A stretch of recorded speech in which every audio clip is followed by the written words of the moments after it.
Just like Meghan Trainor, you have to be all about that bass. I'm John Sanpetro, and on this episode of the Stamping is My Business podcast, we're going to talk about committing to your base numbers.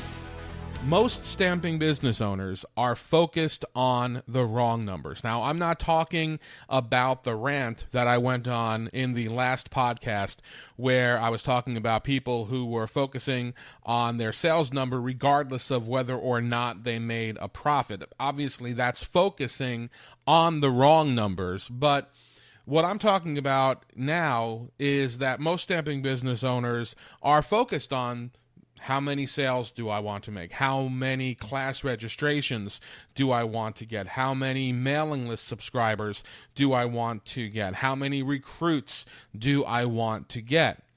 And those are all important numbers to know.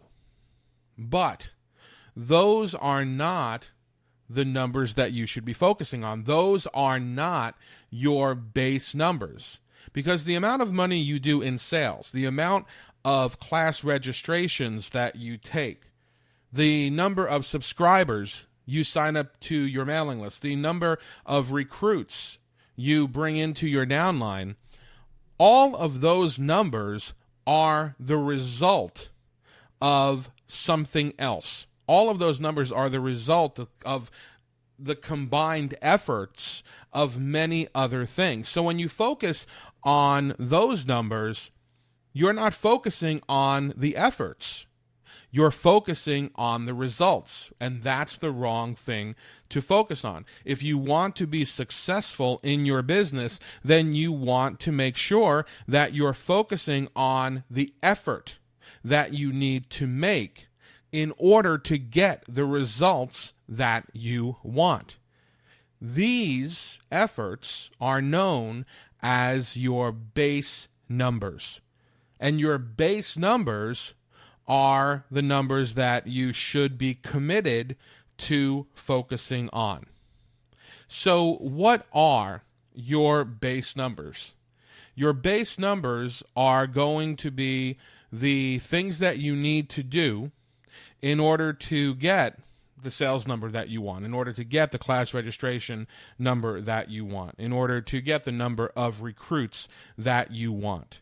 And so what you need to do, and what we do when we put together the stamping business plan that we put together for a lot of clients, is we take those results numbers and we then break it down into the effort that you need to make in order to get those results.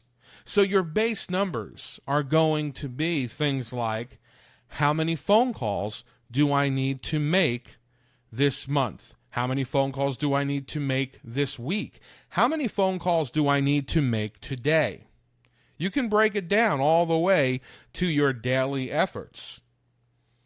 How many recruiting conversations do I need to have this month? If I want to recruit one person into my downline this month, how many recruiting conversations with new prospects do I need to have? That is a base number. How many emails do I have to send out in order to generate the number of online class registrations that I want to generate? That is a base number. How many videos do I have to do and post to YouTube this month in order to drive traffic to my blog, in order to get the number of mailing list signups that I want to get this month? That is a base number.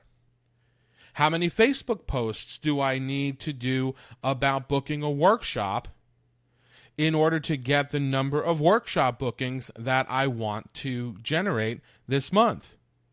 That is a base number. So when you're looking at things like, how much product am I going to sell? Or how many class registrations am I going to get? You're looking at the wrong thing. The question that you always need to be asking yourself is, what efforts do I have to undertake in order to get the results that I'm looking for? What efforts do I have to undertake in order to get the results that I'm looking for? And then what you want to do from there is you actually want to break that down. So let's take recruiting as an example. We know that, based on decades of knowledge about direct sales, that if you have 10 to 12 recruiting conversations with new prospects in any given period of time, 1 out of 10 to 12 will actually sign up and become part of your downline. Okay? So if we know that we want to recruit 1 person into our downline every month, then we know that we have to have 10 to 12 recruiting conversations that month in order to get that 1 person. If we know we have to have 10 to 12 recruiting conversations that month, now we can break that down.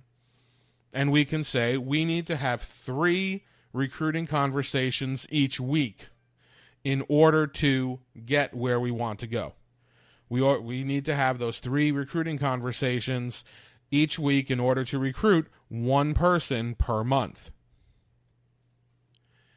If we know, for example, that we need to put 5 more people into an in-person class, and we know that in general 1 out of every 6 people we speak with on the phone actually signs up for the class we're talking to them about, then we know that we need to make 30 phone calls this month in order to fill those 5 extra seats.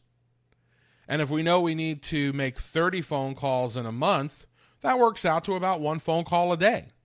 If you're working full-time. If you're not working full-time, maybe it's 2 or 3 phone calls for every day that you're working. But again, those are the base numbers. Those are the base numbers that you want to know and commit to. Because when you do that, when you just focus on your base number, it's not overwhelming. If if I said you need to make 30 phone calls this month, you would roll your eyes at me. But if I said you had to make 1 phone call a day, okay, that's totally doable. 1 phone call a day you can do. Well, guess what? You're making 30 phone calls a month. It's just perspective. And if you just focus on making that 1 phone call a day, everything else after that kind of takes care of itself. Everything else after that just sort of happens. You're going to hit that goal, and you're going to put those 5 people into the empty class. If you have those 3 recruiting conversations every week and not worry about who you're going to recruit, but just focus on hitting that base number, the rest takes care of itself. And you will end up recruiting, on average, 1 person per month. If you wanted to book a workshop and you knew that you had to have 10 conversations for a workshop booking, then you know exactly, based on the number of workshops you want to book in a month, you know exactly how many conversations you have to have. And you can break that down into a daily effort. And if you just focus on the daily effort, the rest takes care of itself. This is what I mean by saying commit to your base number. Committing to your base number is really, really important when it comes to hitting your goals over the course of the month and then over the course of the year. Base numbers are pretty much the foundational theory behind the stamping business plan that we have our clients put together. We ask our clients to decide ultimately what they want to achieve in terms of profitability, and then we break that down all the way to what the daily effort is that's required in order to hit that long-term goal. So if you said, I want in 5 years from now, I want to be making $45,000 a year profit in my stamping business, The business plan then allows you to break all of that down, all the way down to what are the efforts you need to undertake today, and then tomorrow, and then the day after that, in order to hit that. Because going from 0 to 45,000, when you start thinking about that, your head's going to explode. And you're not going to believe that it's necessarily possible. So when you start thinking about those things, it overwhelms you to the point where you don't even put in a full effort. But if you just focus on the tiny little tasks that you need to do today and let the rest take care of itself, it's amazing what happens. And when you do things that you're supposed to do on a daily basis or on a weekly basis, the cumulative effect of that, the compound effect of that is amazing. When you break a long-term goal all the way down into what you have to do every day, most people are really surprised by how little they actually have to do. But it's the power of doing that thing every day and every week consistently that gets it done.